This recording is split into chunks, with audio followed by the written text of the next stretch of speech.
I clutch the folded American flag against my chest as the plane begins its descent over American soil. The stars and stripes press into my skin through my thin blouse, a physical weight to match the invisible one bearing down on my shoulders. 3 weeks since Ethan's been gone.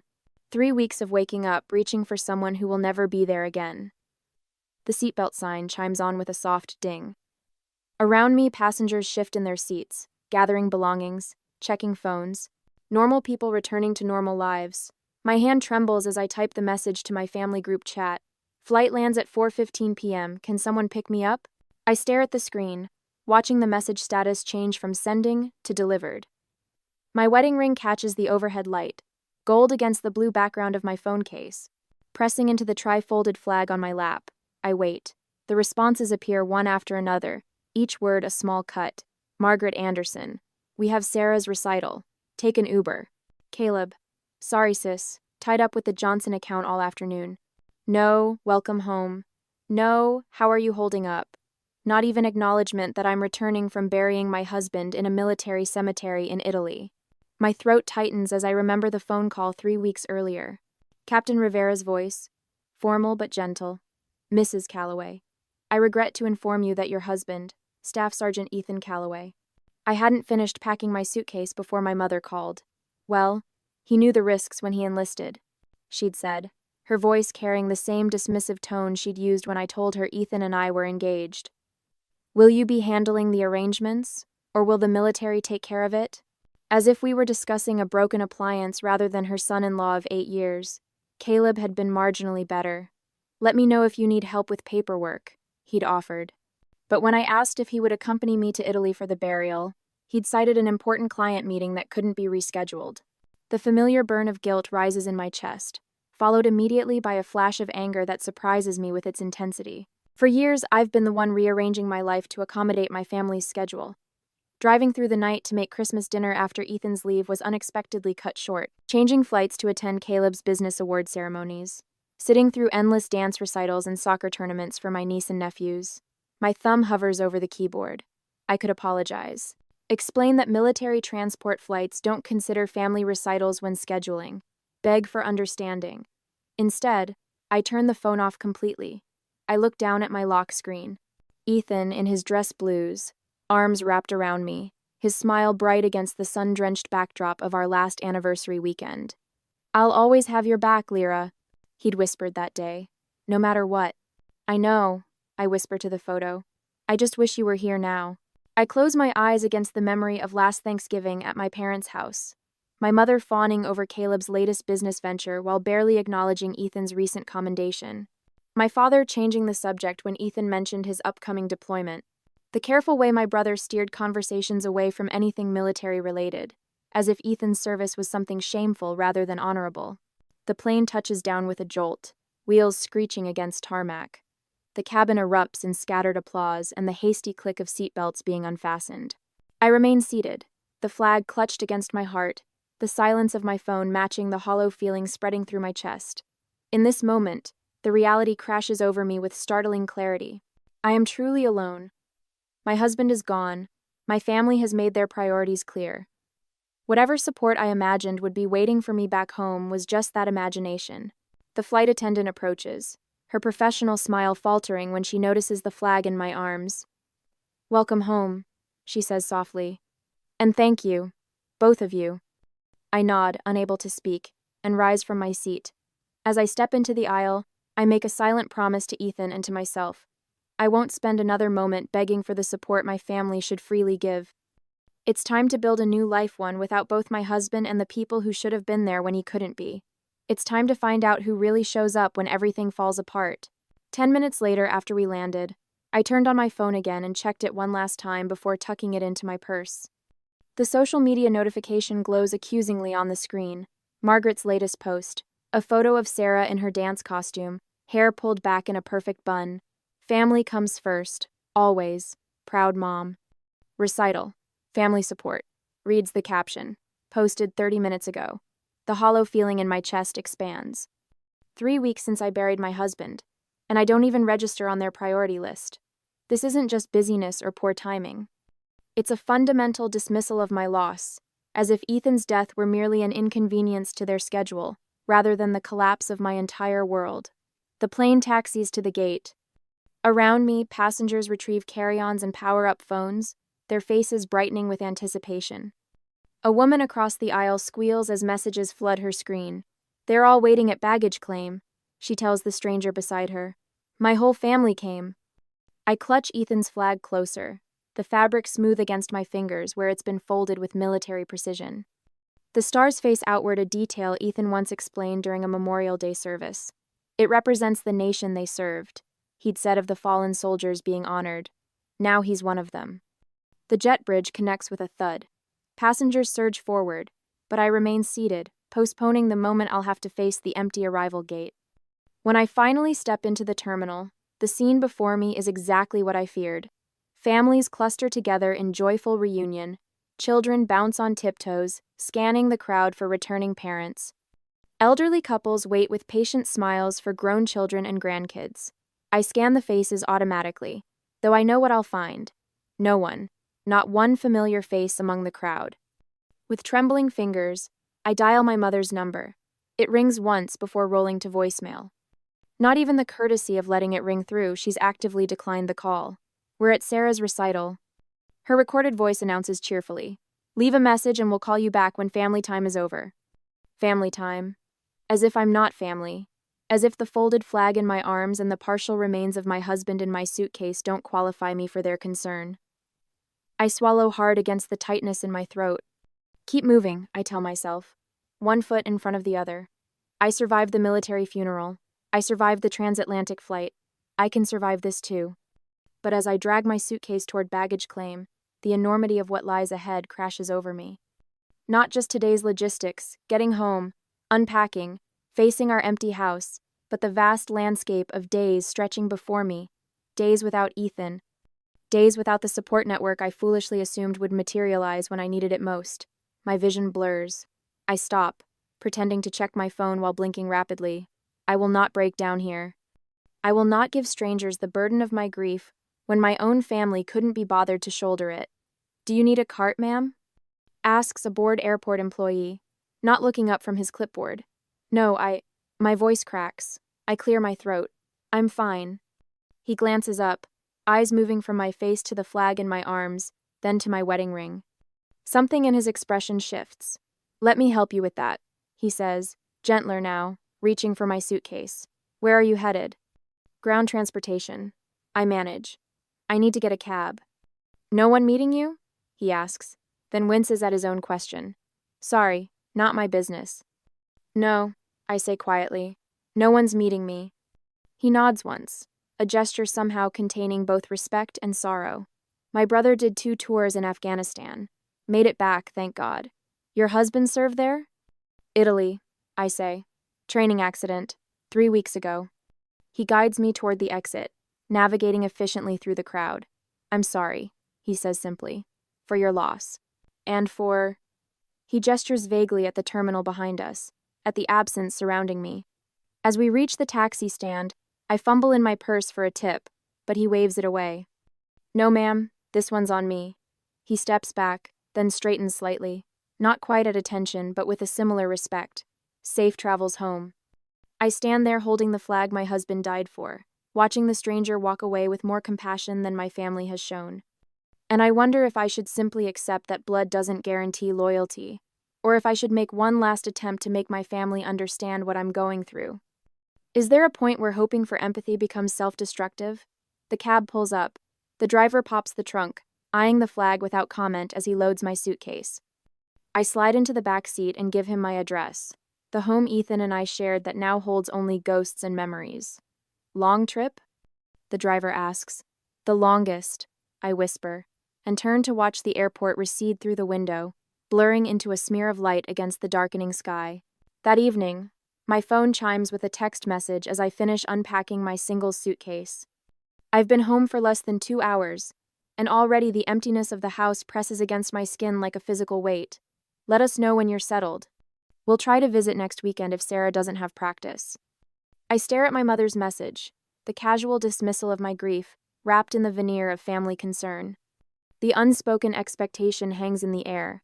I should maintain the relationship, reach out first, accommodate their schedules. Even now, when my world has collapsed. I place the phone face down on the kitchen counter without responding. Another notification buzzes through.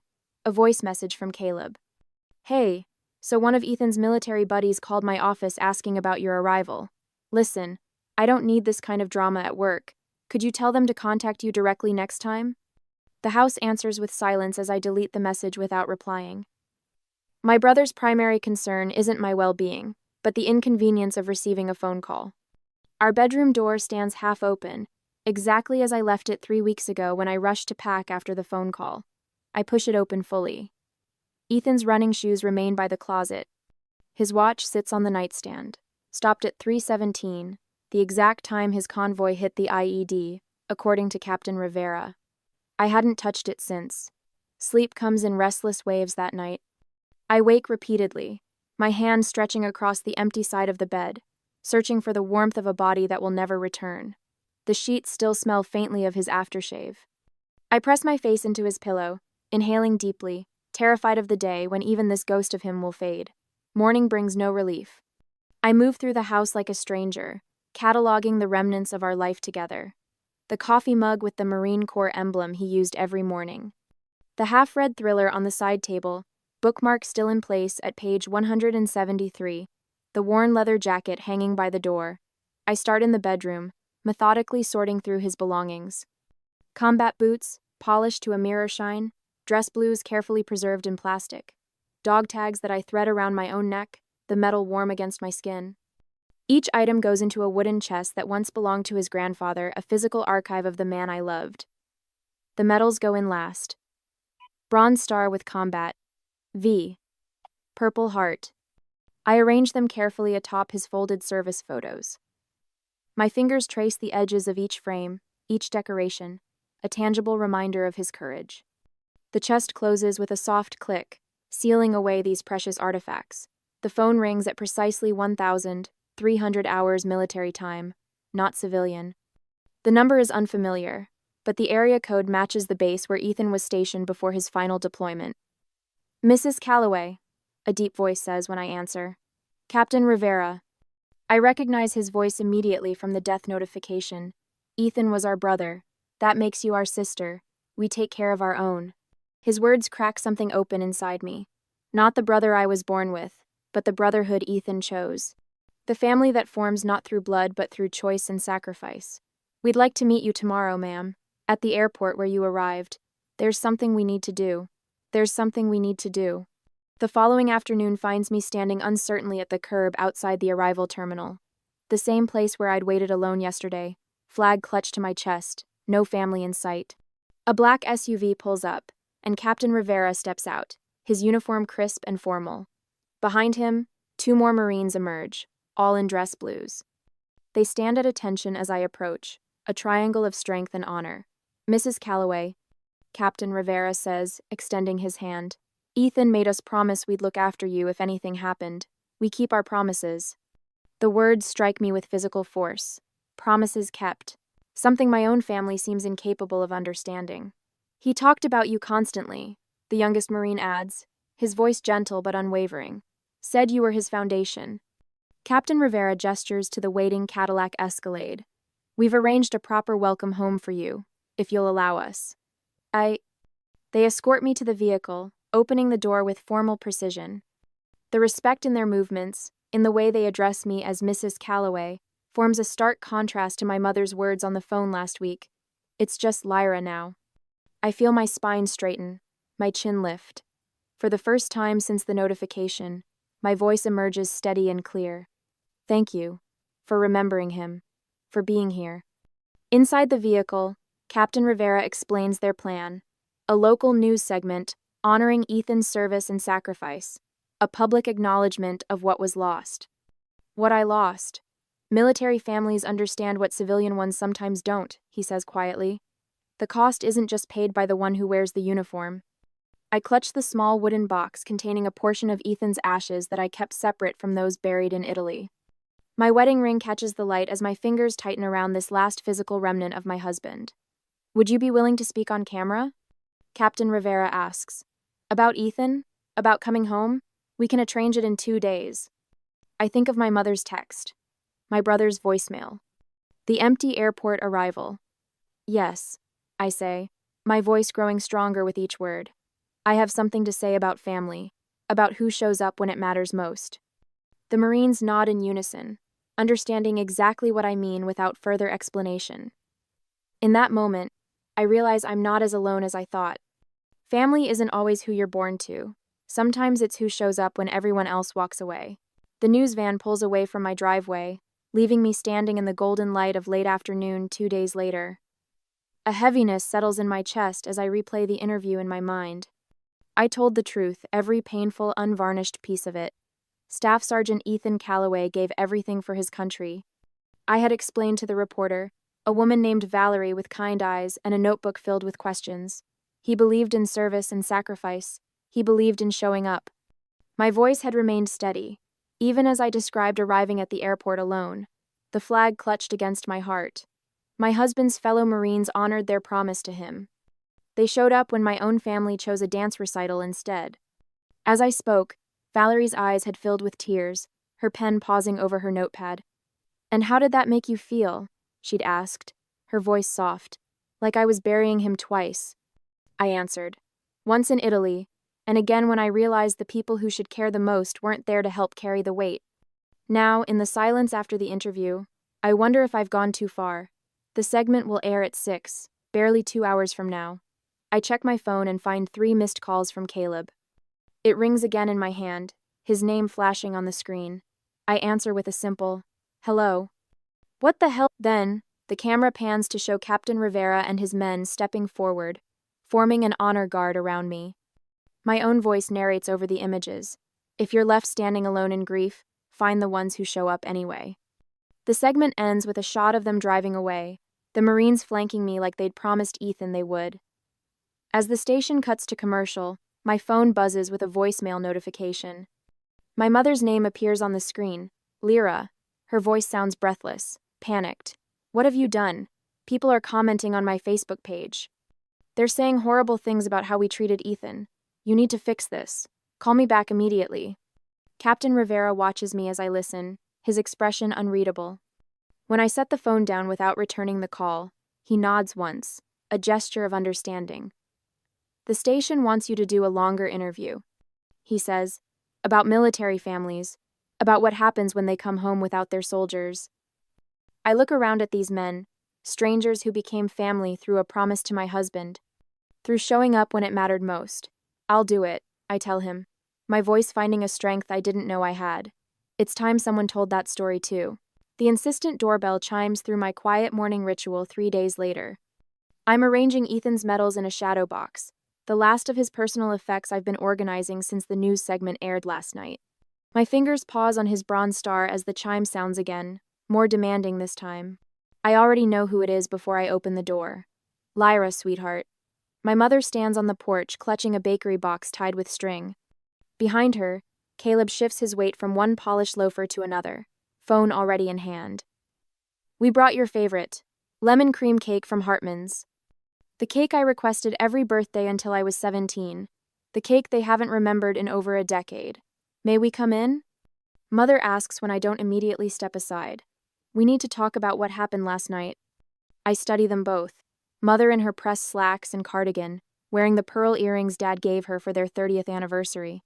Caleb in his business casual weekend uniform, the slight flush in his cheek suggesting he's already had his morning scotch. "Of course," I say, stepping back. "Would you like coffee?"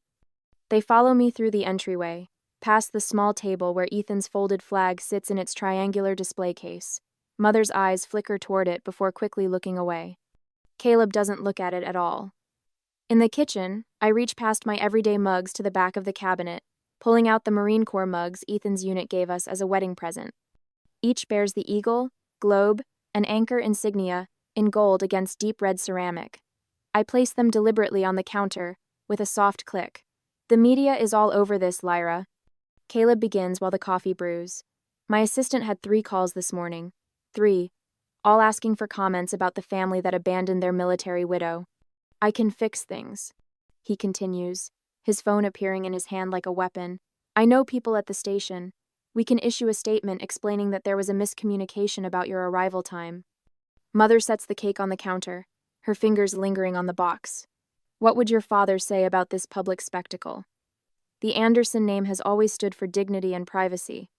You're upset, of course, she adds quickly. Grief does terrible things to one's judgment. We understand that, don't we, Caleb? My brother nods, already typing something on his phone. I'm drafting something now. We'll say you were confused about the arrangements. Perfectly understandable under the circumstances. I pour coffee into each mug with steady hands, then walk to the bookshelf in the adjoining living room. I return with a wooden box, placing it on the kitchen island between us. Would you like to see what Ethan's unit sent me? I ask, lifting the lid before they can answer. Inside, dozens of handwritten cards and letters sit in neat stacks, each rubber-banded by date received. I take out the most recent bundle. This arrived yesterday morning. Letters from Marines who couldn't attend the burial but wanted me to know what Ethan meant to them. I select one at random. This one's from a Lance Corporal whose life Ethan saved during an ambush. He sent a picture of his newborn daughter, named Lyra. I look up at their uncomfortable faces. I've spent years accommodating your dismissal of my husband. That ends today. N10. Mother sets her mug down with a sharp tap. Lyra, this is grief talking. You're not thinking clearly. I'm thinking more clearly than I have in years, I interrupt, my voice calm but firm. For 8 years, I watched you celebrate Caleb's smallest achievements while ignoring Ethan's Bronze Star. I listened to Dad change the subject whenever Ethan mentioned his deployment. I rearranged holidays and birthdays to fit your schedules. Drove through the night to make Christmas dinner after Ethan's leave was cut short. Coming 7.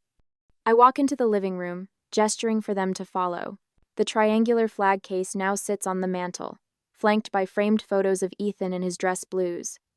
I'm starting something called the Homebound Honor Project. I tell them, standing straight-backed beside Ethan's memorial. We'll ensure no military spouse or family member ever stands alone at an airport again. Saz.